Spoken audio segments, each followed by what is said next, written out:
خدایا تیری رحمت پہ ہمیشہ ناز کرتا ہوں، خدایا تیری رحمت پہ ہمیشہ ناز کرتا ہوں۔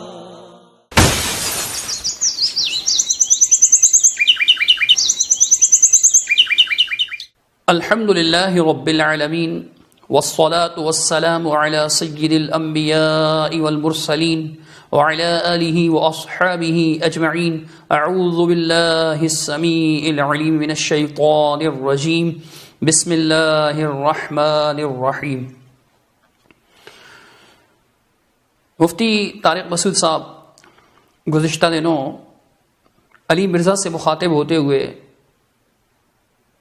اس بات کا ذکر کرتے ہیں کہ حرم میں کبھی 4 مصلے تھے، علی مرزا کی بات کا جواب دیتے ہوئے۔ پھر وہ یہاں کہتے ہیں کہ میں ایک سوال پوچھتا ہوں ان حضرات سے کہ 400 سال تک حرم میں اہل السنہ والجماع کو نمائندگی ملی، چاروں مسلکوں کو، یعنی حنفیوں کو، شافیوں کو، مالکیوں کو، حنبلیوں کو، تو اس وقت آپ کہاں تھے؟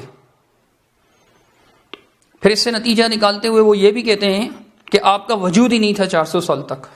اگر آپ کا وجود ہوتا تو آپ کوئی احتجاج کرتے، جیسے کہ شیعوں نے کیا، تاریخ میں موجود ہے، لیکن آپ کا کوئی احتجاج نہیں ہے۔ تو طارق مسعود صاحب اس سے یہ نتیجہ نکالتے ہیں کہ اس کا مطلب یہ ہوا کہ آپ جو ہیں وہ بالکل نئی چیز ہیں، آپ کا وجود بالکل بات کی چیز ہے۔ انہوں نے ایک بات کی ہے کہ حرم میں 400 سال تک 4 مصلے رہے ہیں، حنفی، مالکی، شافعی، حنبلی۔ 4 قسم کے ائمہ ہوتے تھے جو نمازیں پڑھاتے تھے، حنفی، مالکی، شافعی، حنبلی۔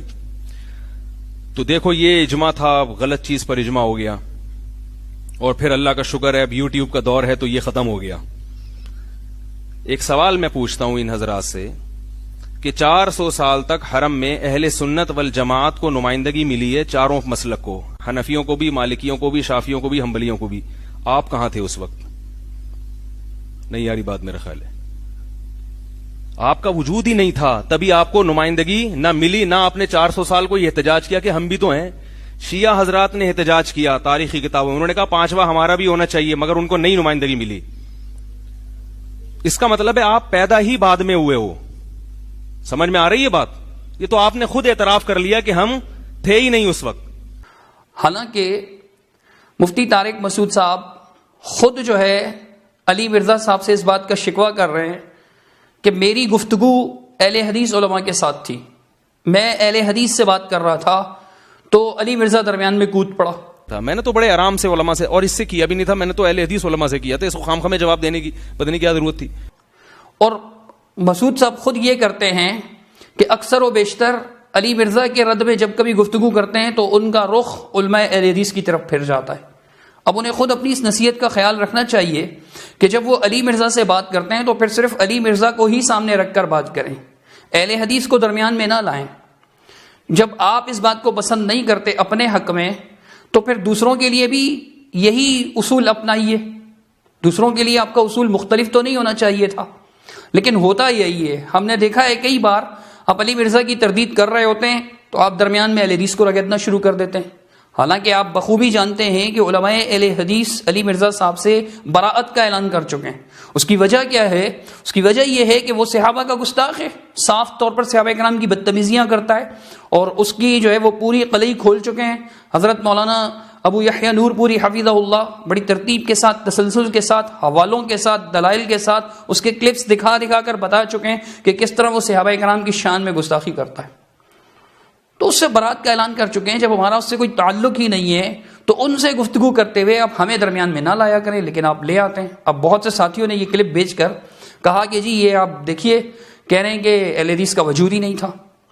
اگر مفتی صاحب یہ سمجھتے ہیں کہ آل الحدیث کا وجود نہیں تھا، چونکہ 4 مصلے جب تھے تو 5واں نہیں تھا، یعنی آل الحدیث کا مصلہ نہیں تھا، تو بات دراصل یہ ہے کہ حرم کو 4 مصلوں میں تقسیم کر دینا، ایک امام کے پیچھے نماز پڑھنے کے بجائے واتخذوا من مقام ابراہیم مصلی کے پر عمل کرنے کے بجائے، یعنی 4 الگ الگ کونوں میں اپنی اپنی جماعت کھڑی کر دینا، اپنی اپنی دکان سجا دینا، یہ مفتی صاحب کے اس بیان سے ہی ظاہر ہے کہ یہ غلط کام ہے۔ اس غلط کام میں اگر اہل حدیث نے حصہ نہیں لیا اور اپنا حصہ نہیں مانگا تو اس کا یہ مطلب قطعاً نہیں ہے کہ اہل حدیث تھے ہی نہیں. اہل حدیث تھے، ان کے اپنے اکابر کے بیان سے یہ بات ثابت ہے. مثال کے طور پر ان کے بزرگ اشرف علی تھانوی صاحب، جن کے بارے میں یہ خود کہتے ہیں مفتی طارق مسعود صاحب کہ جس نے تھانوی صاحب کو نہیں پڑھا اس نے کچھ نہیں پڑھا. اور معلوم ایسا ہوتا ہے کہ ابھی مفتی صاحب نے ان کو پڑھا نہیں ہے، کافی کچھ پڑھنے کی ضرورت ہے انہیں. ان کی ایک کتاب ہے امداد الفتاوی جس میں ان کے فتاوی منقول ہیں. ایک سوال کیا گیا تقلید اور ترک تقلید کے بارے میں، کافی لمبا چوڑا جواب دیا ہے تھانوی صاحب نے، کافی تفصیل بیان کی ہے اس کی. ایک مقام پر آ کر وہ یہ بھی بیان کرتے ہیں کہ کسی طرح جو ہے وہ تقلید پر مقلدین کا اتفاق ہو گیا. مقلدین نے جب اتفاق کیا تو اس وقت کیا ہوا، امداد الفتاوی جلد 5 پر وہ لکھتے ہیں کہ بہت لوگ اہل حدیث میں سے اس مشورت پر مصلحت کے مخالف رہے مگر کسی پر لان تان نہ کرتے تھے. یعنی جب مقلدین نے تقلید پر اتفاق کا فیصلہ کیا تو اس وقت اہل حدیث نے اس کی مخالفت کی. اب آپ کا کہنا ہے کہ جی دوسری تیسری صدی میں ہی جو ہے وہ تقلید پر اتفاق ہو چکا تھا، 4 اماموں پر اتفاق ہو چکا تھا. اگر ایسا ہے تو اہل حدیثوں نے ان کی مخالفت بھی کی. یہ بات تھانوی صاحب نقل کر رہے ہیں، اشرف علی تھانوی صاحب نقل کر رہے ہیں. تو اہل حدیثوں نے اس کی مخالفت کی تبھی کی نا جب تھے. اور یہاں اہل حدیث سے مراد محدثین نہیں ہے، تقلید نہ کرنے والے اہل حدیث ہیں، کیونکہ تقلید کی مخالفت کی، تقلید کی مخالفت کی. تو آپ کا یہ کہنا کہ اس وقت آپ کا وجود ہی نہیں تھا، یہ 4 مسلوں سے بہت پہلے کی کہانی ہے. یہ کہنا کہ جی آپ کا وجود بہت بعد میں آیا، یہ بالکل غلط بات ہے. چونکہ یہ 4 مسلوں سے پہلے کی کہانی ہے، دوسری تیسری صدی کی، جو تھانوی صاحب بیان کر رہے ہیں اس وقت یہ بات ہے کہ اہل حدیثوں نے مخالفت کی. الحمدللہ اہل حدیث موجود تھے. یہ ایک حوالہ ہوا. اسی طرح دوسرا حوالہ سنیں، تفسیر حقانی کے نامور مؤلف ہیں، ان کے ہاں فقیہ بھی سمجھے جاتے ہیں، متکلم بھی سمجھے جاتے ہیں، عبدالحق حقانی صاحب. ان کی ایک کتاب ہے حقانی عقائد اسلام. اس کتاب کے صفحہ 264 پر اس کتاب کا کچھ تعارف منقول ہے. وہ کیا ہے؟ لکھا ہے اس کتاب کو مسلمانوں کے ہر طبقہ میں قدر و منزلت کی نظر سے دیکھا گیا اور طبقہ علماء میں جو مقبولیت ہوئی اس کا اندازہ اس سے کیا جا سکتا ہے کہ استاذ العلماء، محدث و مفسر، بانی مدرسہ دیوبند حضرت مولانا و شیخنا محمد قاسم صاحب رحمۃ اللہ علیہ اس کتاب کی تعریف میں حسب ذیل الفاظ تحریر فرماتے ہیں. الفاظ کیا ہیں؟ کہ اردو میں یہ کتاب لاجواب ہم نے اول سے آخر تک دیکھی ہے. سچ یہ ہے کہ ایسی کتاب اس زبان میں نہ پہلے دیکھی نہ سنی. مضمون کی خوبی مصنف کے کمال کی دلیل ہے، اور کیوں نہ ہو یعرف الرجال بالمقال.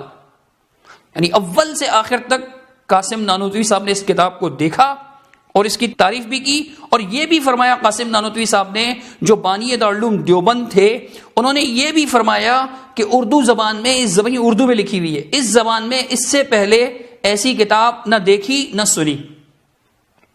اب یعنی یہ صرف عبدالحق حقانی صاحب کا بیان نہیں بلکہ ان کے ساتھ قاسم نانوتوی صاحب کا بھی بیان ہے. تو یہ 3 بزرگ ہو گئے، یعنی تھانوی صاحب کے بعد قاسم نانوتوی صاحب جو بانی دارالعلوم دیوبند تھے، اور ان کے ہاں یقیناً وہ تھانوی صاحب سے بھی عظیم مقام رکھتے ہیں، اور عبدالحق حقانی صاحب وہ بھی تھانوی صاحب سے سینئر ہیں، ان سے پہلے کے ہیں، ان سے پہلے کے بزرگ ہیں، تفسیر حقانی کے مفسر.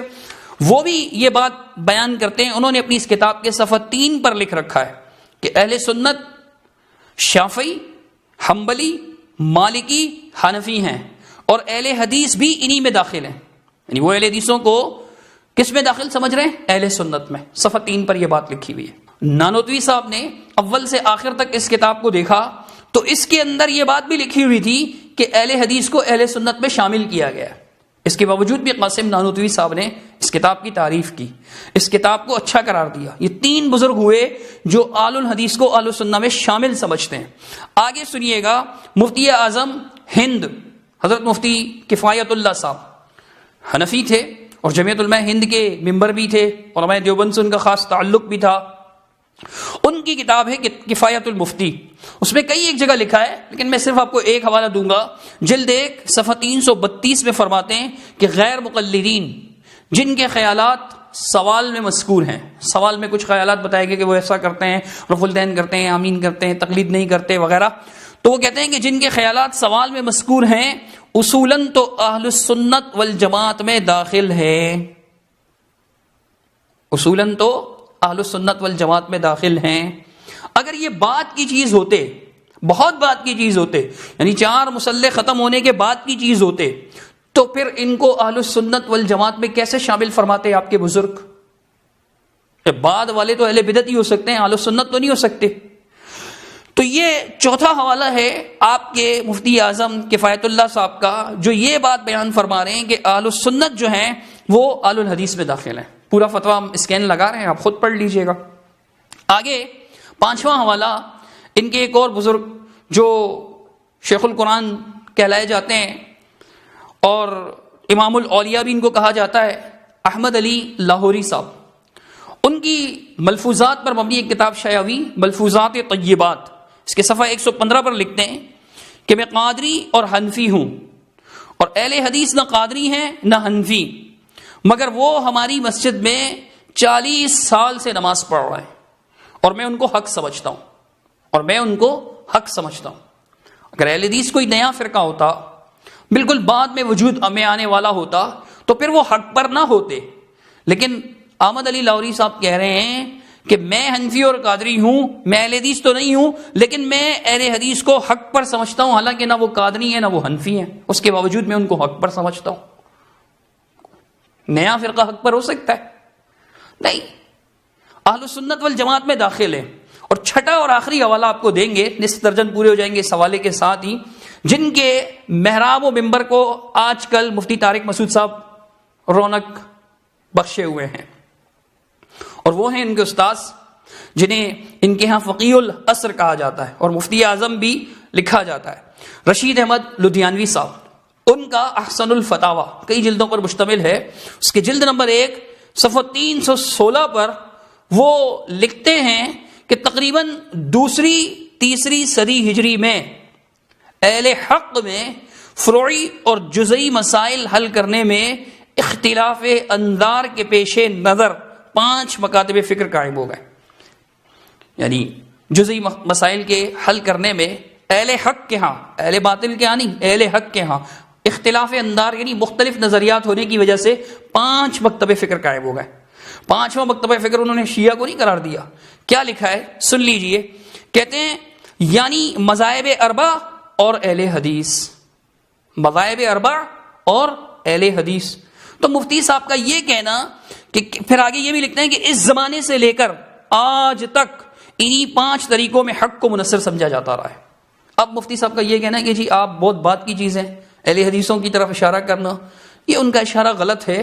ان کے اپنے بزرگ تسلیم کرتے ہیں کہ ہمیشہ سے اہل الحدیث کا وجود رہا ہے۔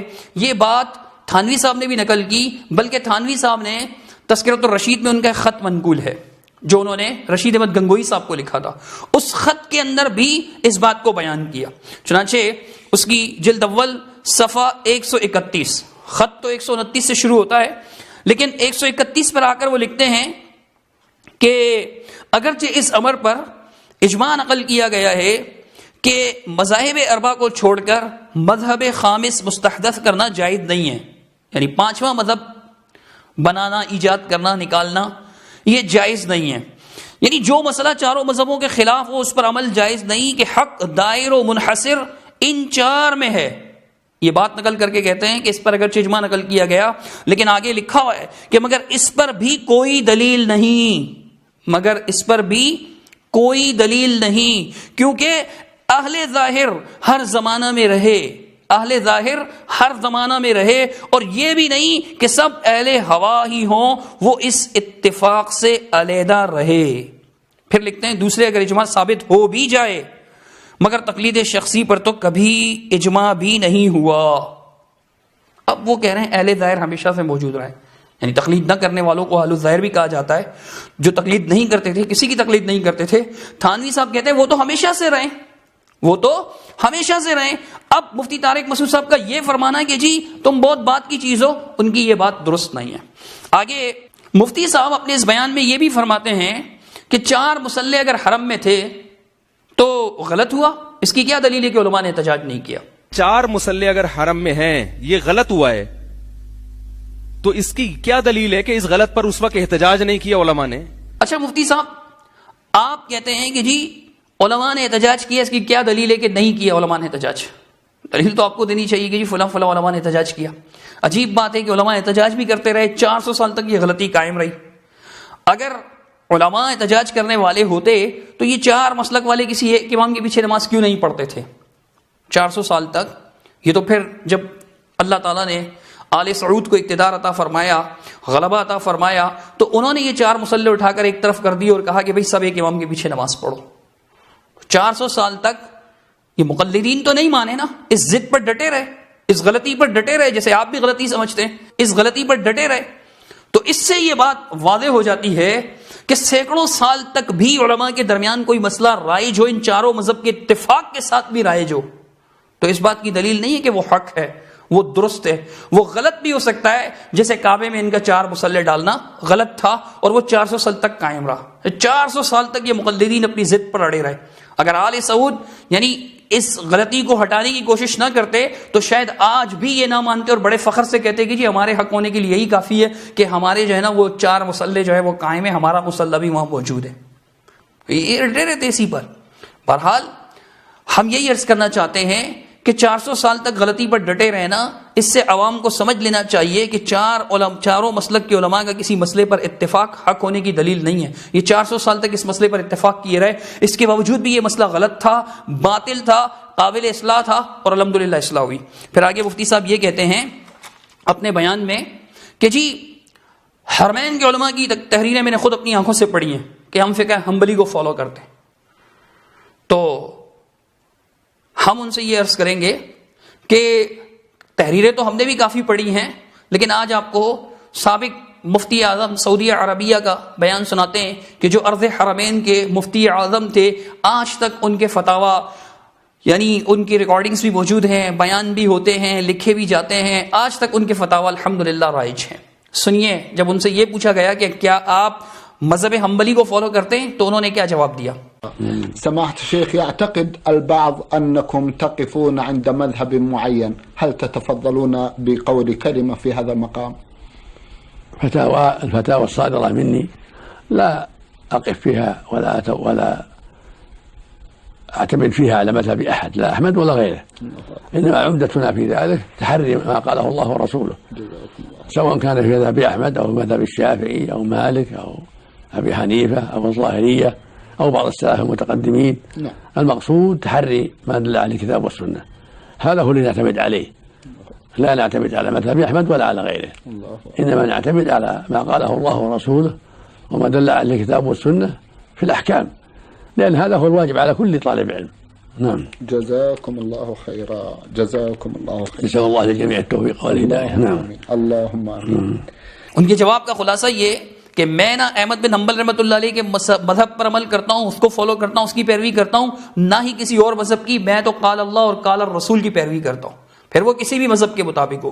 وہ اگر مقلد ہوتے کسی ایک مذہب کے جیسے آپ ثابت کرنا چاہ رہے ہیں تو پھر مفتی صاحب وہ یہ کیوں کہہ رہے ہیں؟ مفتی اعظم ہیں وہ، ان کا بیان تو نمائندہ بیان ہوگا نا، انہوں نے یہ بیان دیا، انہوں نے یہ جواب دیا۔ آگے مفتی صاحب کہتے ہیں کہ جب یہ 4 مصلے ختم ہوئے تو پھر یہ مصلی کس کے پاس آیا؟ آپ کے پاس نہیں آیا۔ کہتے ہیں آج بھی جو ہے یہ مصلی مقلدین کے پاس ہے۔ اب نمائندگی بھی انہی میں سے ایک کے پاس ہے، جس کے پاس ہے ان کو کیا کہا جاتا ہے؟ حنبلی۔ حرمین کے علماء کی تحریریں میں نے خود اپنی آنکھوں سے پڑھی ہیں کہ ہم فقہ حنبلی کو فالو کرتے ہیں۔ سمجھ میں آ رہی ہے بات؟ اب بھی ہمارے ہی پاس ہے وہ مصلی۔